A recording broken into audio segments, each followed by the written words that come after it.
What's up, VC? Coming to you live from my car. Figured I'd do something a little different. I meant to film a little snippet before I went into a little record fair here in Montreal, but I forgot to do that.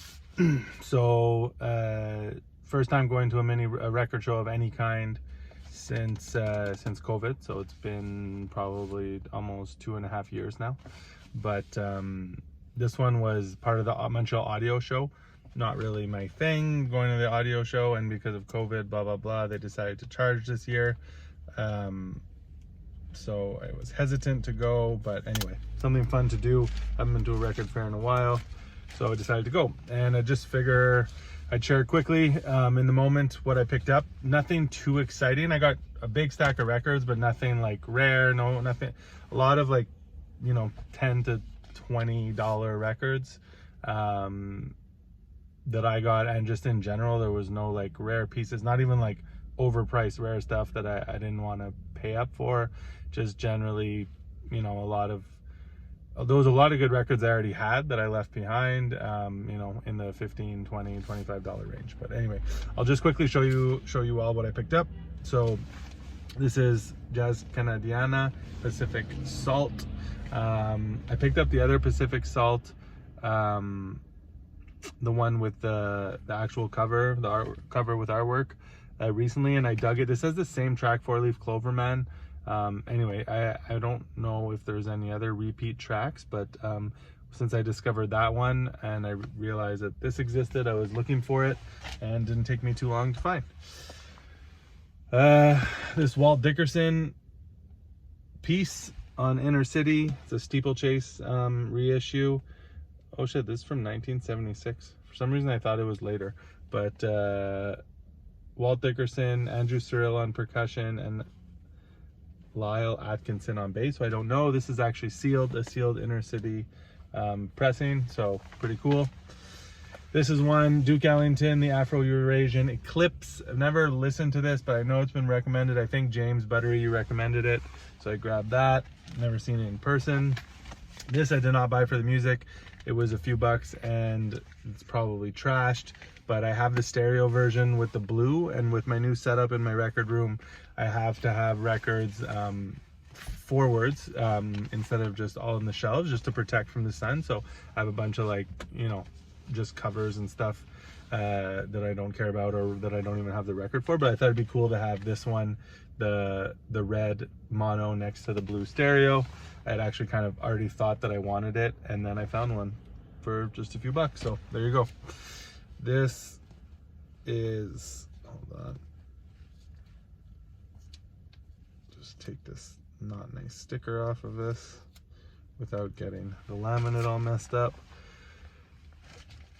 Joe Farrell Quartet. I didn't have this CTI. I believe this is first one on CTI. There was a copy of Moon Germs too that Drew, it was a dealer I buy off a lot, who I got a bunch of stuff off of, but it was a bit more than I wanted to pay for that record.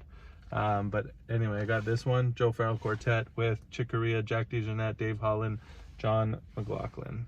Really nice crispy copy. It's how I like if I do buy CTIs, I like them to be in really nice shape. This I already had, McCoy Tyner Sahara. You don't see these too often anymore. I used to see them about all the time. My copy that I have is a like the orange label on Milestone. This is an original first press, so I'll see which one sounds better. But yeah, just happy to see this great record. 1972, so I don't know, this might be his first one on Milestone, I'm not sure, but I actually haven't listened to that in a while. You know, I'm a big fan of Cobblestone, well, Muse Cobblestone, and this is one that I didn't have. So this is Eric Kloss, Doors. Nice copy. It does have a punch here, but not the end of the world. Neil Creek on piano, Gene Taylor on bass, and Ron Krasinski on drums. So yeah, looking forward to listening to that. This someone had recommended recently, and I don't remember who it was. I added it to my want list based on their recommendation, so I grabbed it, but couldn't tell you who it is. Odeon Pope on Moore's Music. Don't know the other two musicians on here. So Odeon Pope playing tenor sax. You have Gerald Veasley on electric bass, and Cornell Rochester on drums. Cheap record. Looking forward to checking that out. This does not sound like a good record, but it was cheap and there's a sample on it, and it's a song that I used to like as a kid, as a teenager. Anyway, really cheesy sounding stuff on here, but the title track is funky. The sample's funky on here. Benny Golson, I'm Always Dancing to the Music. I had seen this a few months ago, and that's when I realized about the sample, but it was more than I wanted to pay. This one was not a lot, so I grabbed it. I don't know if I'll hang on to it, but for now it'll be fun. Candido, Thousand Finger Man, one that I've seen a bunch of times, either way overpriced or just completely mashed up. I don't know this, I've never heard it, but I've always been curious about it. So I didn't even, a lot of these, the ones I wasn't sure about, I sampled in there on my phone, but this one I didn't sample, and it's like super clean copy. So looking forward to that. Lee Morgan, Procrastinator, really good. I have a copy of this, but this was a really good price. So we'll see what I'll do with this one. This is these great 2 for series, basically Tone Poets before Tone Poets, doing the unissued sessions here from Blue Note. Just, was there a title to the second one? Anyway, great stuff. Lee Morgan is a really good record. And then also I have the other, there's 2 Jackie McLeans like this. There's Hypnosis, which I have, and this is Jackknife, which I didn't have. This one also has Lee Morgan on it, and as you can see, it is still, it's not fully in the shrink, but it's still sealed. This has never been played. So got this from my man Drew. This Drew has had for years. It's a sealed copy of this Stanley Cowell record. This is terrible, like, cover design. It does have a cutout, but anyway, I finally just decided to grab it because it's literally been years that it's been in his crates. This has Cecil McBee on bass and Roy Haynes on drums. So yeah, I don't know if this is, obviously the title track on this is amazing, but I don't know. I'm just expecting some like nice trio music, but I'm sure there'll be something good on there. This is one, you know, I had seen years ago and was like, oh, I should have grabbed it. Not like super excited, but there's some funky stuff on here, some breaks. Cleopatra Jones soundtrack, Joe Simon, Millie Jackson. So check that out. This I sampled. I was like, meh. The title track sounded pretty good. Is it the title track?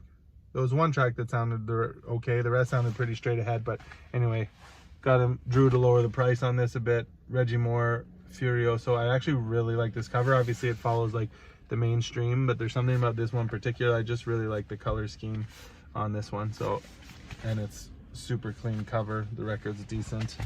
This is one I didn't know at all.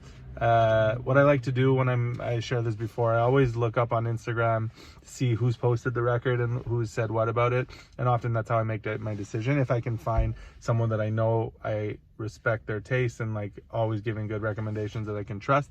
In this case, this was the situation. Someone that I trust had posted it, said he liked it, so I decided to grab it. This is Flip Nunez, My Own Time and Space on Catalyst Records, and it has Michael Howell on guitar and Willie Colon on bongos and congas, and I'm not familiar with the other 2 musicians, Tom Rutley and Vince Latiano, but that's the Flip Nunez.